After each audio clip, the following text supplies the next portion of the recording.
Pesan dari Ayah Edi dalam mendidik anak kita yang seringkali dianggap bermasalah. Kali ini kita akan berbicara tentang kisah ulat bulu dan kupu-kupu. Pada suatu hari ada seorang ibu yang membeli beberapa pohon bunga yang ada di pot. Bunga itu diletakkan di halaman rumah untuk menambah keasrian dan keindahan rumahnya. Sambil berkata-kata kecil dalam hati, ibu ini berdoa kepada Tuhan. Ya Tuhan, semoga melalui bunga-bunga ini nanti akan banyak berdatangan kupu-kupu yang indah ke rumahku. Lalu si ibu ini kembali lagi pada kesibukannya sehari-hari. Setelah seminggu berselang, ia menunggu dan menunggu. Mengapa tidak juga ada kupu-kupu yang ia lihat di halaman rumahnya? Hingga suatu hari, betapa kagetnya si ibu mendapati bahwa bukannya kupu-kupu yang datang, tapi malah ulat bulu yang merambat pada pohon-pohon yang dibelinya itu. Bukan main marahnya, dan saking kesalnya si ibu ini dengan keras berkata, "Bagaimana sih Tuhan ini? Lawang yang saya minta adalah kupu-kupu yang cantik, yang datang malah ulat-ulat jelek seperti ini." Sambil terus mengumpat, pot-pot bunga yang penuh dengan ulat bulu itu akhirnya dipindahkan dari taman ke tempat tersembunyi di dalam gudang. Sebulan sudah berselang dan ibu tadi telah melupakan kejadian pohon-pohon di pot yang dipenuhi ulat bulu tersebut. Dan tepat di hari yang ke-30 sejak kejadian itu, si ibu rupanya sedang mencari peralatan tamannya yang rupanya lupa ia taruh di gudang.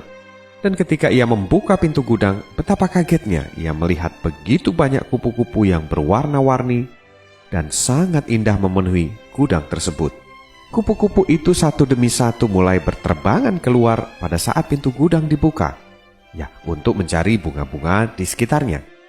Terang saja kejadian yang luar biasa ini telah membuat si ibu menjadi diam tertegun. Ia tidak bisa berkata-kata lagi, melainkan hanya memandangi satu demi satu kupu-kupu yang keluar dari gudangnya menuju taman. Dan tanpa sadar kakinya bergerak melangkah mengikuti arah kupu-kupu tadi terbang.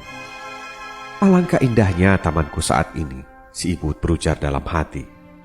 Ya Tuhan, ternyata ulat-ulat bulu yang dulu jelek itu kini telah berubah menjadi seekor kupu-kupu yang begitu cantik dan menawannya.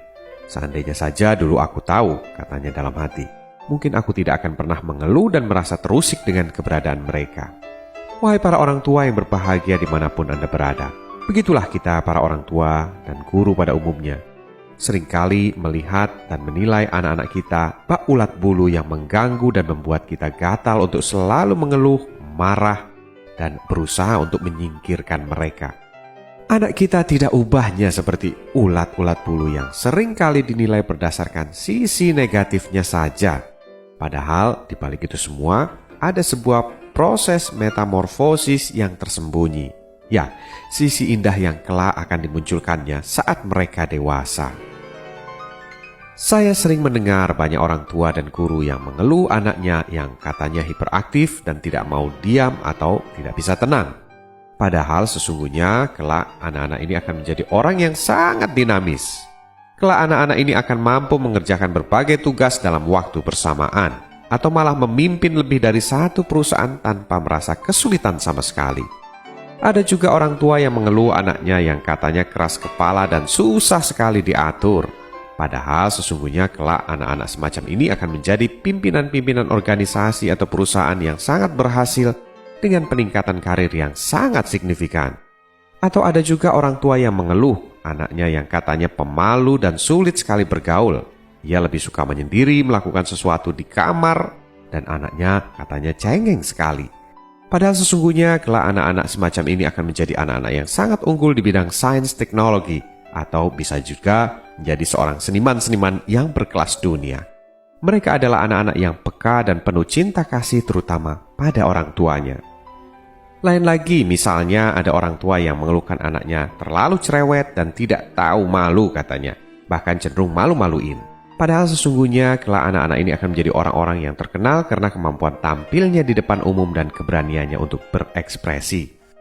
Para orang tua dan guru yang saya cintai dimanapun Anda berada, begitulah sejarah telah membuktikan berkali-kali bahwa anak yang dulu pada saat mereka kecil dianggap sebagai anak yang aneh dan menyebalkan seperti ulat bulu, namun nyatanya setelah mereka dewasa justru menjadi orang-orang yang sangat sukses dan terkenal di kehidupan. Tapi bagaimana mungkin sang ulat bulu akan bisa menjadi kupu-kupu yang cantik jika kita semua selalu menganggap mereka sebagai sesuatu yang aneh, menjijikkan, dan harus segera disingkirkan dari pandangan mata kita?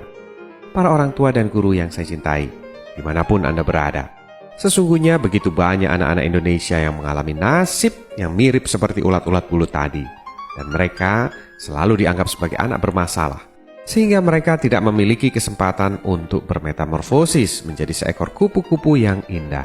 Ya, begitu malangnya mereka, sampai akhirnya mereka harus tetap menjadi ulat bulu di sepanjang hidupnya. Ya, ulat bulu yang benar-benar akan mengganggu kehidupan kita semua. Oleh karena itu, mari kita renungkan bersama. Saya yakin, jika kita semua mau berubah, kita akan banyak sekali memiliki kupu-kupu indah yang berterbangan menghiasi seluruh bumi Nusantara tercinta ini. Mari bersama-sama kita bangun Indonesia yang kuat melalui anak-anak kita tercinta. Kalau bukan kita, siapa lagi? Dan kalau bukan sekarang, kapan lagi? Demikian Ayah Edi berbagi untuk keluarga Indonesia.